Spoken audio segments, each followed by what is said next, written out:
Rush Limbaugh is going to go on and on about this Donald Sterling thing, of course, the Clippers owner, who is now infamously racist. And Rush is going to try to pin the blame on Democrats yet again. This is both sad and funny. The Democrat Party is the home of all it. The Democrat Party is who makes this all possible, folks. And I mean, look, let me be dead serious for a second. I know we're getting to the giddy laugh about it stage with all this, but I'm telling you, Democrat Party promotes this. Democrat Party makes people comfortable with their racism. Democrat Party makes people comfortable with their bigotry. Democrat Party opens the doors for all of this. The Democrat Party is responsible for 2 separate speech codes. The Democrat Party is responsible for the fascism, totalitarianism of their voters. The Democrat Party promotes it, encourages it. It's all politics. It's been one of my big points for the longest time, to try to convince people to see that everything that happens is political. And if it's in the media, it's the Democrat Party's agenda. Right, yes.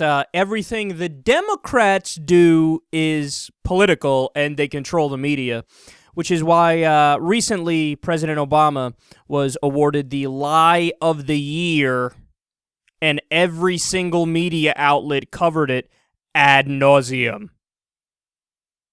It's also why when the website had a rocky rollout, remember that? When the Obamacare website was up and running and turned out wasn't working too well, the media gave him a total pass. Not a single person spoke about it. Oh, that's right. They all spoke about it. The idea that the media just gives the Democrats a pass, or that the Democrats control the media, it is absolute nonsense. But ironically, like we talk about every single day on this show, what do the Republicans do? What does Fox News do? They are the Republican arm of the media. I got ahead of myself there and switched it like I'm dyslexic, which, by the way, when I was younger, I was. Wouldn't be surprised if that makes a comeback. But what is this? This is such a clear example of Rush Limbaugh doing projection. He goes, oh, the Democrat Party. I love how he does that, too. That's a way of trying to make it roll off the tongue in a more harsh way. And it's so silly because it's transparent that you're trying to make the Democrats sound worse than they are. It's the Democratic Party, douchebag. I mean, I could play that game too. I could say the Republican Party and do that on a daily basis, but I don't do that. Why? Because I'm not a child. See, I think I could actually win a debate based on our ideas, so I don't need to revert to childish games and just, try to use cute little things like that to make my idiot audience giggle, because my audience, they're not idiots. On the other hand, yours, Rush, they probably are. But he says, the Democrats make people comfy in their racism. I've never heard bigger projection in my life. The Republican Party, they do the Southern strategy. Do you know what the Southern strategy is? That is, after Lyndon B. Johnson signed the Civil Rights Act, of course, a Democratic president, he famously said that the Democrats just lost the South for a generation. Meaning they're all going to vote Republican now, because the Republicans are going to swoop in and they're going to try to pick up the old white Southern racist vote. And they did. And they've continued to do that every single election up to now. Now, at this point, the data is so overwhelming that eventually they're going to have to change. But they still haven't yet. The last election, same thing. Why do you think it is that Mitt Romney got no black votes, very few Latino votes, very few Asian votes, even very few, female votes? Because the Republican Party has embraced the Southern strategy, the, white male ethnocentrism. That's what the whole party's based on. So the idea that Democrats make people comfy in their racism, no, they've reached out to minority communities. And in fact, their policies fall much more in line with the needs of not only minority communities, but females and the middle class as well. So it's such a clear case of projection. And then my favorite line in that, well, the Democrats, they're responsible for fascism and totalitarianism.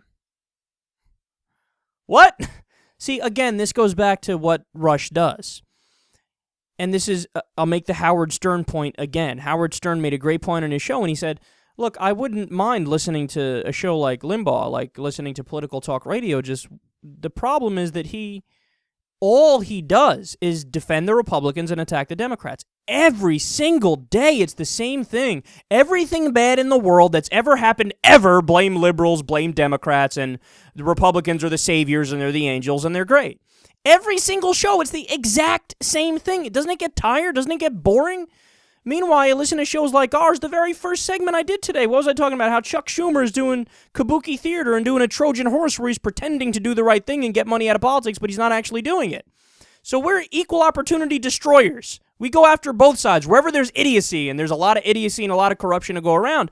But him, it's just, let me suck off the Republicans more and attack the Democrats more.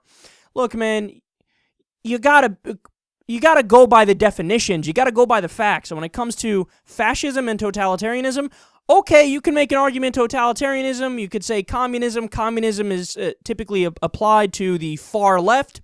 Fair enough. Okay, there's one that's a mark on the record of the left. But fascism? Fascism is defined as an ultra right-wing ideology. It's defined as that. But he's like, no. Blame the liberals, blame the Democrats.